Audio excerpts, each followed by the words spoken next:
Terminal Sentosa belum benar-benar terjaga dari dinginnya pagi saat suara bentakan kasar memecah udara. "Cepat keluarin uang setoran lu, goblok!" teriak seorang pria bertubuh besar, mengenakan jaket kulit hitam dengan tato ular di lehernya.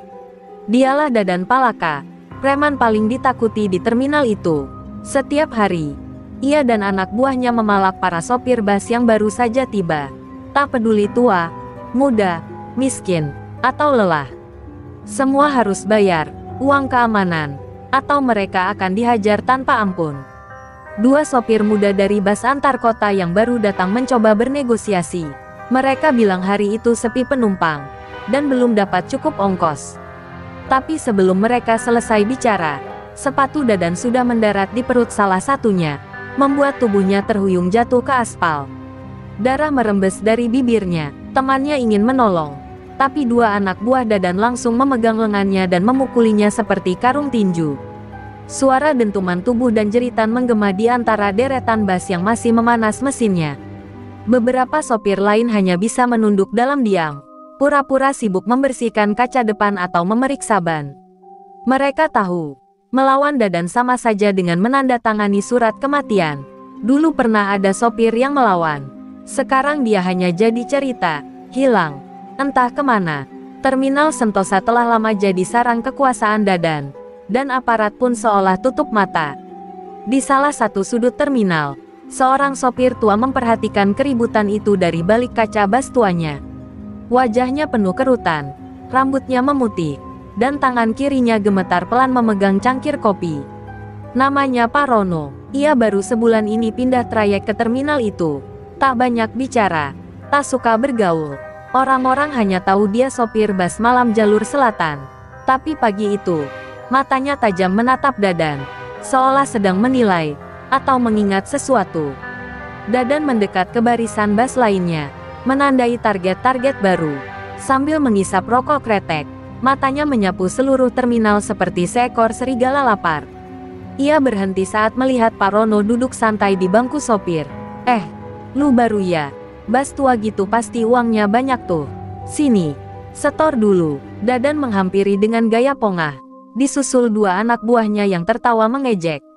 Parono tidak bergerak, ia hanya menatap Dadan sebentar, lalu kembali menyeruput kopinya pelan. "Saya cuma sopir, Kang. Gaji pas-pasan, nggak ada uang lebih," ucapnya datar. Dadan tertawa terbahak-bahak, suara tawanya kasar, seperti lolongan anjing luka. "Buset, yang tua ngeledek gue. Lu pikir ini terminal warisan bapak lu?" Ketegangan merambat cepat. Beberapa sopir yang tadi diam mulai memperhatikan, waspada.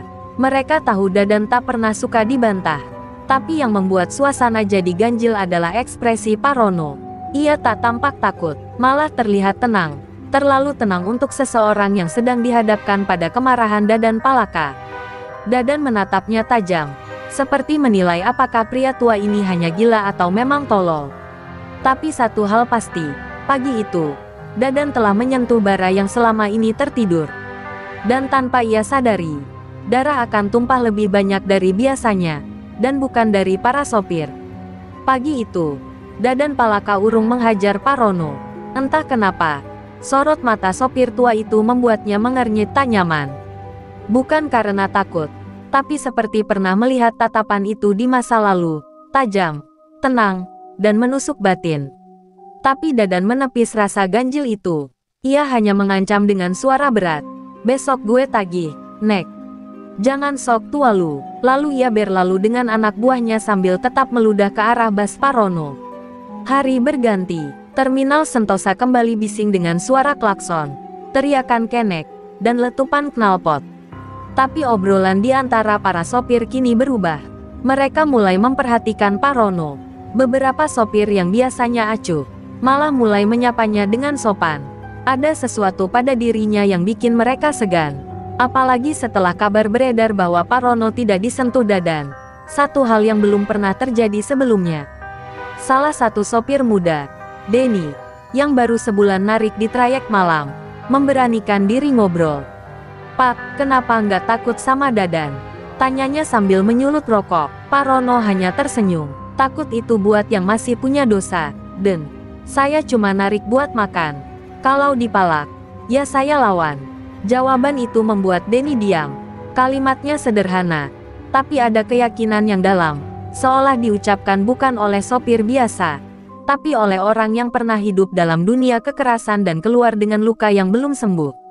Malamnya, beberapa anak buah Dadan mencoba menakut-nakuti Parono.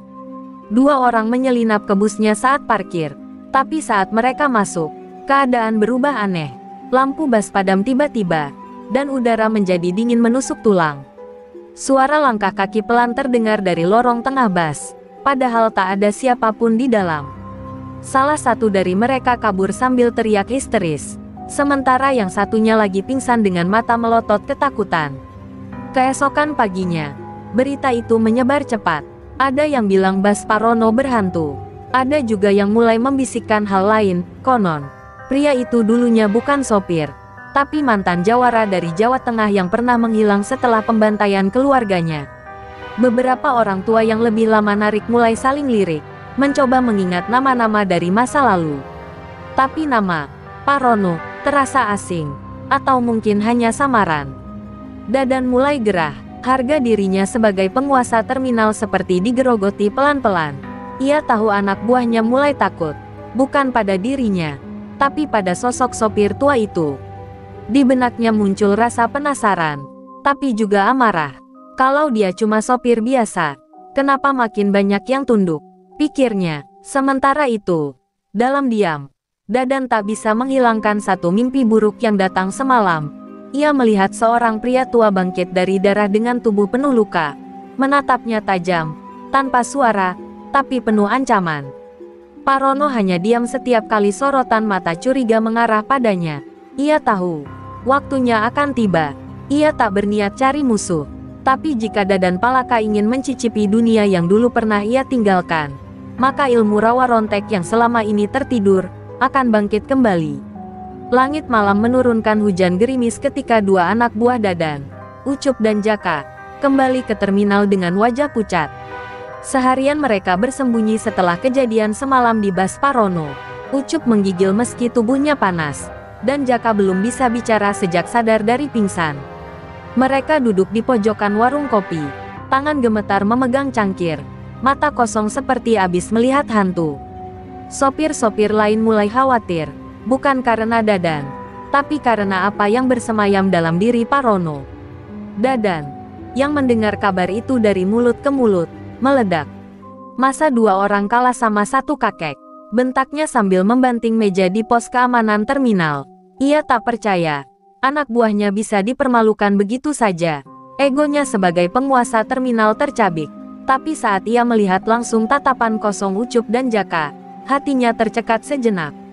Ada sesuatu yang lebih menakutkan dari kekerasan, dan itu sedang menghantui orang-orangnya. Malam itu, Dadan kirim 2 orang baru, Bang Sabar dan Ipul. Orang-orang brutal dari luar terminal yang tak kenal takut dan dikenal sadis. Mereka punya tugas sederhana, ajari sopir tua itu pelajaran. Patahkan tangan kirinya, biar nggak bisa nyetir lagi, kata Dadan dingin. Tapi sebelum keduanya sempat naik ke bas Parono, langkah mereka terhenti oleh suara berat dari kegelapan. Anak-anak muda, pulanglah. Masih ada waktu. Sosok Parono berdiri di luar bas, mengenakan jaket kulit lusuh dan sarung dililit di pinggang. Ipul tertawa mengejek, tapi tawa itu hanya bertahan 2 detik sebelum tubuhnya mental ke tanah. Entah karena apa. Bang Sabar mencoba menyerang dengan pisau lipat, tapi tubuhnya tiba-tiba bergetar hebat seperti dialiri listrik. Ia roboh, menggeliat, lalu pingsan. Tak ada luka, tak ada darah, tapi ada sesuatu yang menekan jiwa mereka, sesuatu yang tidak bisa dijelaskan logika. Esok harinya, terminal gempar. 2 penyerang Dadan ditemukan tergeletak di bawah jembatan kecil dekat parkiran, dengan bibir komat kamit menyebut nama Parono. Beberapa sopir mulai meletakkan rokok dan kopi sachet di dekat ban bas Parono, sebagai bentuk penghormatan. Dalam dunia sopir, itu semacam tradisi diam-diam, tanda bahwa seseorang telah diakui sebagai orang kuat. Dadan makin murka, tapi di balik kemarahannya, hatinya mulai digerogoti rasa tidak wajar. Ia merasa sedang menghadapi bukan sekadar manusia, Ia menyewa dukun santet dari daerah Parung, mencoba mengirim guna-guna pada Parono. Tapi malam itu, dukun itu ditemukan tewas di rumahnya, dengan wajah yang membeku dalam ketakutan. Tak ada bekas luka, hanya matanya membelalak, dan lidah menjulur seolah melihat sosok yang terlalu mengerikan untuk disebut. Parono tetap seperti biasa, tenang, bicara seperlunya, dan tidak pernah menyombongkan diri. Tapi satu hal sudah jelas bagi semua yang menyaksikan, pria tua itu menyimpan sesuatu dalam tubuhnya, sesuatu yang tidak bisa dibunuh dengan tangan kosong ataupun ilmu hitam. Dan bagi Dadan Palaka, ini bukan lagi soal uang setoran, ini soal harga diri, dan dendam yang mulai membara. 3 hari setelah kejadian itu, Dadan Palaka tak bisa tidur nyenyak.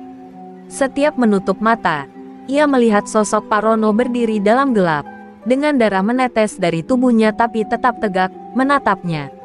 Bayangan itu terus menghantui, menciptakan celah tipis antara nyali dan ketakutannya. Tapi Dadan bukan orang yang mudah mundur. Ia tumbuh dari jalanan, dan satu-satunya cara mempertahankan kekuasaan adalah dengan membuat semua orang tunduk, termasuk pria tua itu. Kalau dia bukan manusia biasa, ya gue bakal buktiin gue juga bukan orang sembarangan, ucapnya dengan rahang mengeras. Siang itu, terminal lebih ramai dari biasanya. Dadan datang dengan langkah besar, membawa golok pendek di balik jaketnya. Ia ditemani 4 anak buahnya yang sudah diberi peringatan keras. Hari ini, harus kelar. Jangan pulang sebelum si tua itu bersimpuh di kaki gue. Dadan melangkah ke tengah terminal, menyusuri deretan bus dengan tatapan haus darah. Semua sopir menyingkir, menunduk. Suasana jadi sunyi. Burung-burung pun seolah berhenti berkicau, mencium bau kekacauan yang akan datang. Parono saat itu sedang duduk di bangku kayu, membersihkan kaca spion dengan tenang. Ia mendengar langkah kaki Dadan dan anak buahnya, tapi tak bergerak. Hanya sesekali meniup debu di kain lap yang digunakannya. Dadan berhenti 5 langkah di depannya. Gue kasih kesempatan terakhir, kalau lu masih pengen nyetir bus sampai akhir tahun, bayar setoran sekarang, atau lu gue cacatkin. Suaranya berat, penuh dendam yang mendidih. Parono mengangkat kepalanya. Mata tuanya tetap teduh, tapi menyimpan bara. Jangan biasakan menindas yang lemah, nak. Dunia berputar, hari ini kamu kuat, besok belum tentu. Saya sudah peringatkan. Suara itu pelan, nyaris seperti nasihat seorang ayah. Tapi justru itulah yang membakar dada Dadan. Ia merasa diremehkan, dijatuhkan, dipermalukan. Tanpa aba-aba, ia mengayunkan golok ke arah Parono, tajam dan cepat. Golok itu menebas bahu Parono. Darah muncrat, tubuhnya tersungkur. Semua sopir yang melihat menahan napas. Ngeri, sebagian langsung berteriak. Tapi, hanya butuh 5 detik. Parono bangkit, pelan, tanpa terhuyung. Luka di bahunya perlahan menutup seperti dililit waktu. Dadan mundur setapak, matanya membesar, tak percaya dengan apa yang baru ia lihat. Apaan ini? Desisnya. Suaranya bergetar. Aku sudah mati berkali-kali sebelum kamu lahir, Dadan, ucap Parono lirik. Tubuh ini mungkin tua, tapi aku membawa sesuatu yang bahkan kematian enggan menyentuhnya. Suasana mendadak hening, angin berhenti berhembus. Semua yang ada di terminal tahu mereka sedang menyaksikan sesuatu yang tak bisa dijelaskan oleh logika. 2 anak buah Dadan mencoba menyerang, tapi mereka terlempar seperti boneka kain. Yang satu menabrak kaca bas hingga pecah, yang satu lagi pingsan dengan wajah penuh darah. Dadan gemetar, bukan karena takut mati, tapi karena untuk pertama kalinya dalam hidup, ia sadar, ia bukan penguasa di tempat itu. Bukan lagi. Parono tidak membalas dengan kemarahan. Ia hanya berdiri, membiarkan luka di tubuhnya perlahan hilang, lalu menatap Dadan untuk terakhir kalinya. Aku bukan musuhmu, selama kau tak menginjak yang mencari nafkah dengan jujur. Tapi jika kau tetap memaksa, ia diam, lalu berbalik masuk ke dalam bus. Aku akan tunjukkan arti sesungguhnya dari penderitaan yang tak bisa membunuh. Sejak kejadian di tengah terminal, cerita tentang Parono menyebar seperti api menyambar bensin.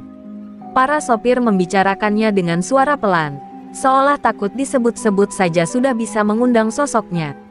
yang pernah menyaksikan sendiri bagaimana lukanya sembuh dalam hitungan detik, mulai menyebut satu nama yang selama ini hanya dikenal dari cerita para jawara tua, ilmu rawa rontek, ilmu terlarang yang membuat tubuh tak bisa mati, meski dicincang sekalipun. Dadan Palaka, yang biasanya penuh percaya diri, kini lebih banyak diam.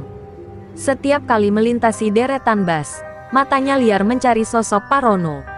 Tapi sang sopir tua seolah sengaja menghilang, tidak terlihat 2 hari ini. Namun bukan rasa aman yang dirasakannya, justru ketakutan yang perlahan berubah menjadi teror. Di malam ketiga, ia bermimpi tubuhnya dipaku di tengah rawa. Di sekelilingnya, mayat-mayat hidup bangkit, salah satunya menyerupai Parono, menatapnya tanpa kelopak mata, tanpa suara, hanya dendam yang dingin. Di sisi lain, seorang kenek tua bernama Mang Darto, yang pernah narik di jalur selatan 30 tahun silam, mulai bercerita.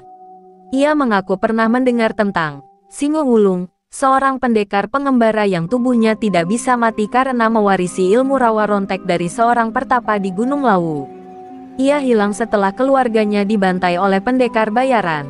Lalu muncul kabar bahwa ia memilih menjadi orang biasa, menutupi jejaknya dengan hidup sebagai sopir bas malam. "Gua yakin itu dia," ucap Mang Darto dengan wajah ngeri. "Singo Wulung sekarang jadi Parono." Sementara itu, di suatu malam yang sunyi, Parono berdiri sendirian di tepi danau kecil dekat terminal. Ia membuka bajunya perlahan, memperlihatkan bekas luka lama yang tak terhitung jumlahnya. Bekas tusukan, tebasan, bahkan luka bakar. Tubuhnya seperti buku sejarah dari penderitaan masa lalu. Tapi di balik luka itu, matanya masih menyimpan kesedihan. "Aku tidak mencari musuh, aku hanya ingin diam," bisiknya lirih.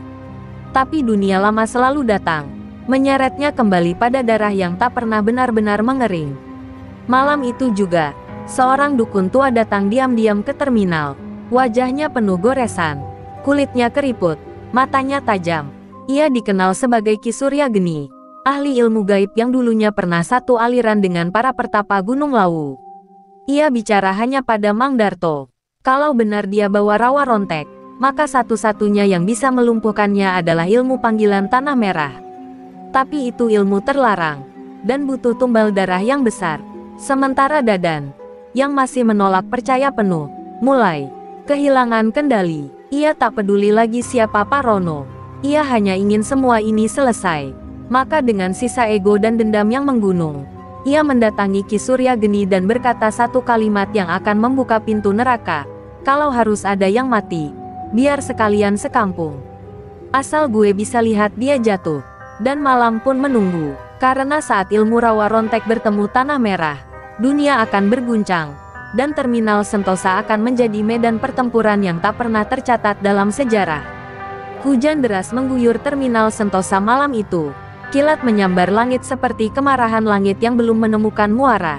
Di dalam bangunan kosong bekas pos keamanan, Ki Surya Geni mulai membuka ritual. Lantunan mantra dalam bahasa Jawa kuno mengalun dari mulutnya, diiringi asap kemenyan yang menggumpal pekat. Di depannya, seekor ayam hitam tanpa kepala masih mengepak liar. Darahnya menetes ke dalam tempayan tanah merah, simbol dari kekuatan gaib yang konon bisa menembus batas rawa rontek. Dadan Palaka berdiri di dekat pintu, matanya merah, tangannya gemetar. Ia sudah menyerahkan satu kantong berisi rambut dan darah dari anak buahnya yang paling setia, Ucup. "Kalau tumbal harus nyawa, silakan. Asal gue menang," katanya dengan suara serak. Ia tak sadar, langkah ini bukan hanya mengikatnya pada ilmu hitam, tapi juga mengoyak jiwa yang tersisa. Tanpa ia tahu, Ucup akan mati malam itu, dan jiwanya tidak akan pernah utuh lagi. Di tempat lain, Parono duduk sendiri di dalam busnya, menyalakan lampu kabin kecil dan membaca potongan surat tua yang ia simpan dalam dompet.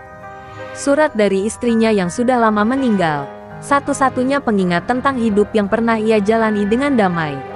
Tapi malam ini berbeda, dadanya terasa sesak, hatinya bergetar. Ia tahu, ada yang sedang memanggil kekuatan gelap. Ia bisa merasakannya dari darahnya yang mulai mendidih, tanda bahwa rawa ronteknya terusik.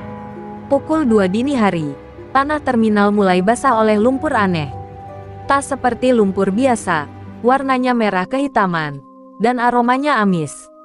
Beberapa sopir yang masih terjaga merinding saat melihat genangan itu bergerak sendiri, seperti bernapas. Salah satu dari mereka sempat menjerit melihat bayangan tangan muncul dari genangan itu, sebelum tiba-tiba ia hilang terseret. Tubuhnya baru ditemukan keesokan pagi, dalam kondisi kaku, tanpa mata, dan kulitnya mengelupas seperti terbakar asam.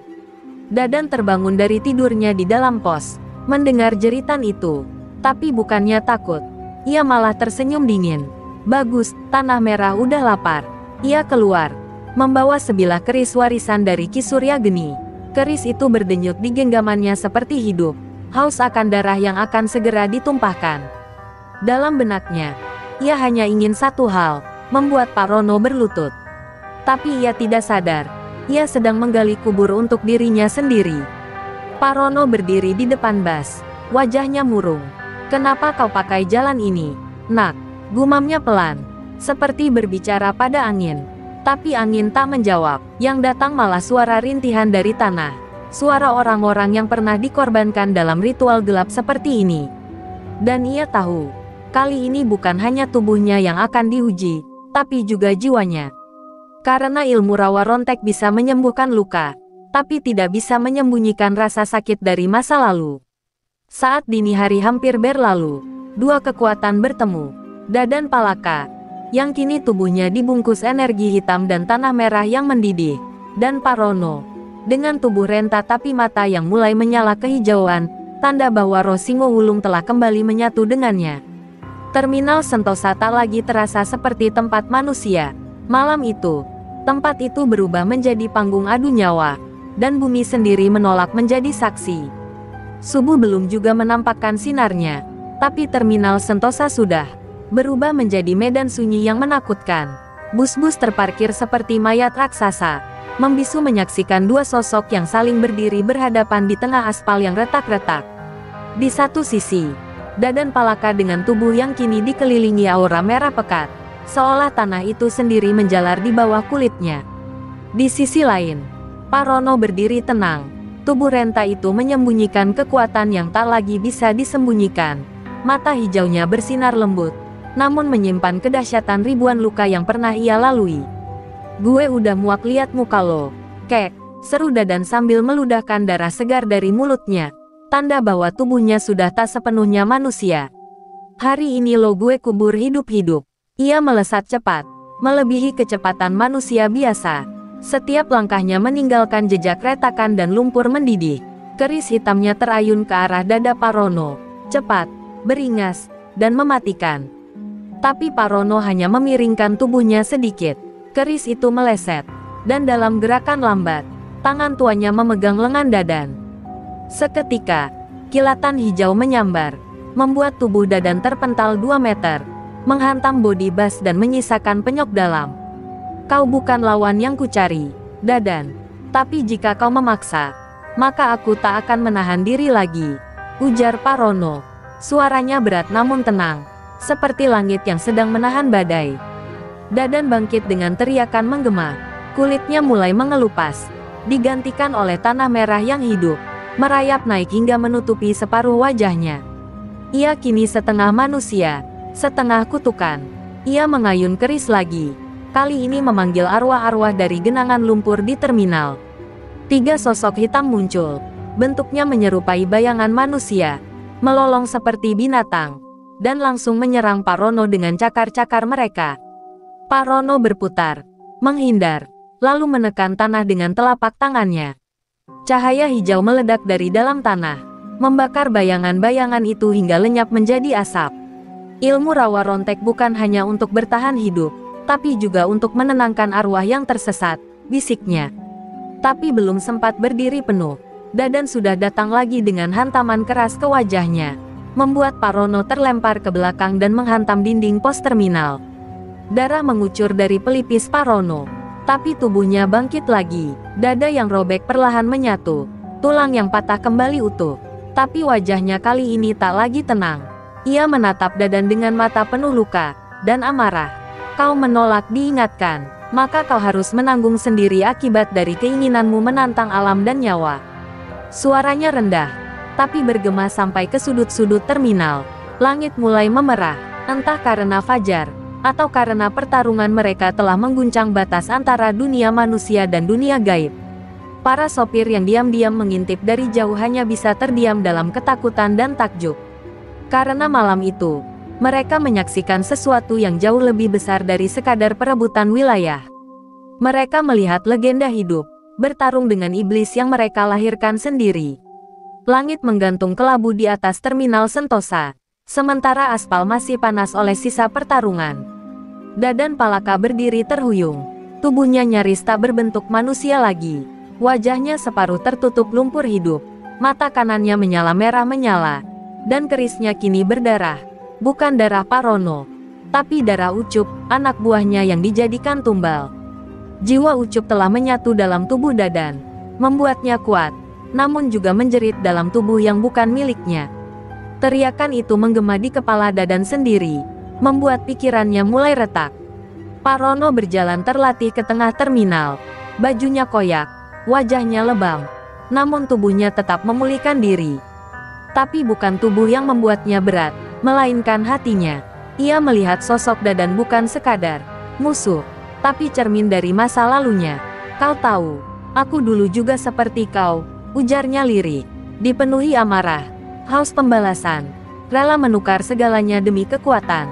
Tapi aku kehilangan semuanya, istri, anak, dan jiwaku sendiri. Dadan meraung, tak ingin mendengar.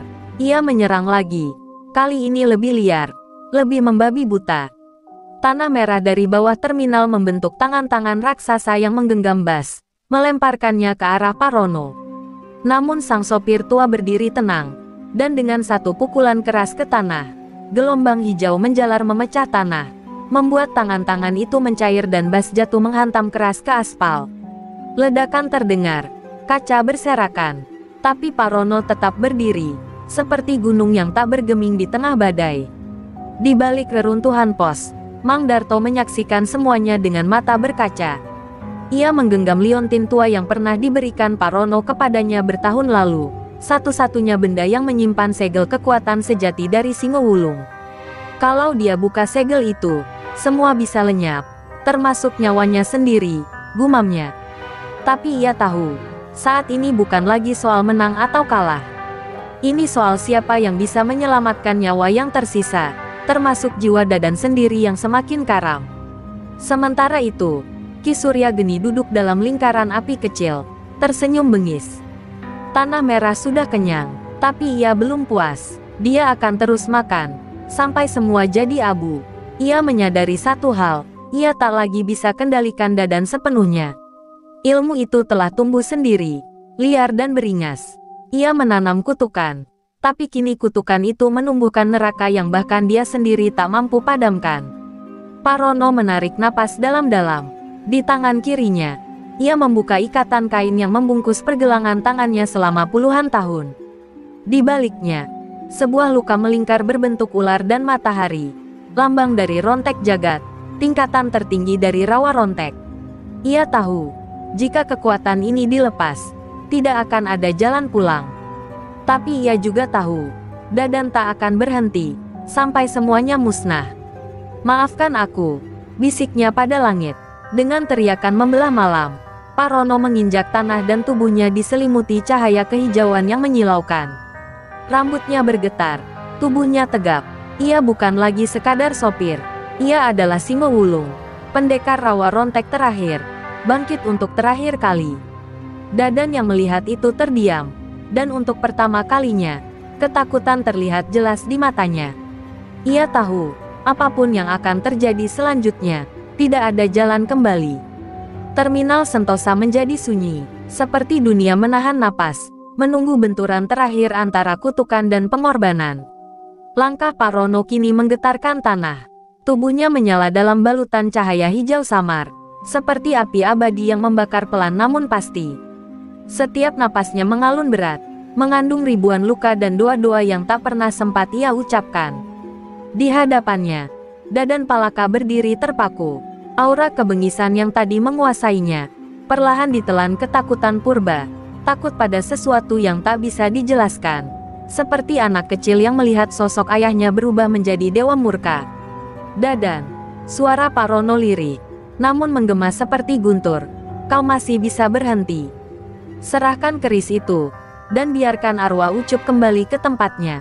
Tanah merah hanya akan terus menuntut, dan kau akan terus kehilangan, sampai tak ada lagi yang tersisa kecuali dirimu yang kosong. Tapi Dadan menggertakkan gigi, ia masih dikuasai dendam. Masih percaya bahwa kekuatan bisa menggantikan harga dirinya yang dulu diinjak-injak dunia. Semua orang ngeremehin gue, dari kecil, dari kampung sampai ke kota. Lo pikir gue bisa berhenti sekarang? Hah, raung Dadan. Lalu mengayunkan kerisnya ke arah langit.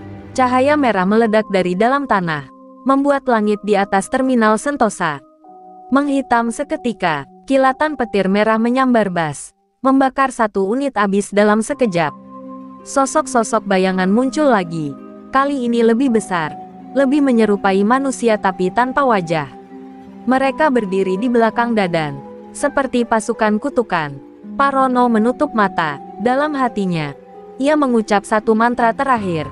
Mantra yang hanya bisa diucapkan oleh pemegang segel Singowulung. Udara di sekitarnya berubah dingin. Suara-suara dari balik alam mulai terdengar. Bisikan para leluhur yang dulu mati demi menjaga ilmu rawa rontek tetap suci. Tangan Parono kemudian mengangkat ke langit, dan cahaya hijau pekat membentuk tombak dari udara, tombak roh. Senjata terakhir dari ilmu yang tak pernah ingin digunakan. Pertempuran pun meledak, sosok-sosok bayangan menyerbu. Tapi satu persatu dihantam tombak roh hingga mencair jadi tanah. Dadan melesat, menembus udara, mengayunkan keris langsung ke jantung Parono. Mereka beradu, keris dan tombak, darah dan cahaya. Dentuman keras mengguncang seluruh terminal. Aspal terbelah, bus-bus terpental, bahkan udara pun seperti retak. Tubuh Dadan terlempar, berdarah. Tapi Parono juga jatuh berlutut. Energinya hampir habis. Tubuh tuanya mulai menolak kekuatan itu. Lalu, terdengar suara dari tanah. Pat, tolong aku, lirik. Lirih sekali. Suara itu, milik Ucup. Dadan menoleh kaget. Dari tanah merah, wajah Ucup muncul, menangis. Gue gak mau. Mati begini, jangan lanjutin. Bang, tolongin gue keluar. Dadan terdiam. Tangannya gemetar. Ia mulai sadar, tubuh yang ia miliki sekarang bukan lagi miliknya sepenuhnya. Ia telah menjadi wadah, bukan penguasa. Ia telah kehilangan kendali sejak awal. Air mata pertama menetes dari mata Dadan. Ia menatap Parono, yang kini masih berdiri, walau dengan napas terputus-putus. Kalau gue berhenti, Ucup bisa keluar? Tanyanya, pelan. Parono mengangguk, dan di momen itu, Dadan menjatuhkan kerisnya. Tanah merah berteriak. Ki Surya Geni yang jauh di sana mendadak memekik, tubuhnya terbakar dari dalam. Kutukan tanah merah pecah, dan arwah Ucup melayang keluar dari tubuh Dadan, bersinar, lalu lenyap tenang ke langit. Tapi tanah telah menuntut tumbal, dan saat kutukan pecah, tanah menganga lebar, dan menyedot tubuh Dadan ke dalamnya. Ia tak melawan, ia hanya menatap Parono untuk terakhir kali, lalu tersenyum kecil. Terima kasih, Kek, dan ia pun tenggelam, menyatu dengan tanah yang dulu ia panggil sebagai senjata. Senja akhirnya datang, dan terminal Sentosa kembali diam, seolah tak pernah terjadi apa-apa. Fajar menyingsing perlahan di ufuk timur, menyibak kabut yang menyelimuti terminal Sentosa. Asap sisa kebakaran masih mengepul dari bus-bus yang terbakar. Aroma tanah basah dan besi terbakar memenuhi udara. Namun suasana kini berbeda, bukan lagi penuh ketegangan, melainkan keheningan yang syarat makna. Para sopir perlahan keluar dari persembunyian, menatap puing-puing dengan wajah yang sulit dijelaskan, antara lega dan kehilangan. Di tengah terminal, Parono duduk bersila, tubuhnya bersandar pada tiang lampu yang nyaris roboh. Tubuh tuanya masih menyala redup oleh cahaya rawa rontek yang perlahan meredup. Ia tak bergerak, napasnya pelan, seakan seluruh kekuatan yang ia kumpulkan selama puluhan tahun telah meninggalkannya. Mang Darto berlari menghampiri, menggenggam tangan sang sahabat dengan air mata tumpah ruah. "Rono, kau masih hidup, kan?" Jawab, "No," tapi tak ada balasan. Hanya senyum tipis di sudut bibir Rono yang tersisa. Sebuah senyum lega, Karena akhirnya, kutukan itu berhenti padanya. Namun tiba-tiba, cahaya hijau yang hampir padam memancar kuat sesaat. Dari dada Parono, sebuah sinar kecil melesat ke langit, membentuk siluet seekor harimau bersayap, lalu lenyap di balik awan. Para sopir terperangah. Mang Darto jatuh berlutut. Ia tahu, itu bukan sekadar pertanda, itu adalah pembebasan jiwa. Parono memang tak bernapas lagi. Tapi ia telah mencapai akhir yang tak semua manusia bisa dapatkan, menjadi legenda. Hari itu, terminal Sentosa berubah selamanya. Para sopir tak lagi saling berseteru, tak lagi saling sikut demi penumpang. Mereka mulai saling menghargai, berbagi rute, dan menjaga ketertiban. Tak ada yang berani memalak, apalagi menguasai terminal. Konon, setiap kali ada yang mencoba berbuat curang, mesin busnya tiba-tiba mati sendiri, atau mendadak melihat sosok tua berjubah sopir duduk di bangku belakang, menatap dalam diam. Di sebuah gang kecil dekat terminal, sebuah batu nisan sederhana berdiri. Tertulis, Rono, sopir, sahabat, dan penjaga tanah. Tak ada gelar, tak ada nama besar, tapi setiap malam Jumat, bunga selalu hadir di sana, entah dari siapa. Sementara itu, jauh di kaki gunung, seorang anak muda bertubuh kekar, berambut gondrong, tengah belajar menyetir bas tua sambil membaca naskah tua berisi mantra rawa rontek.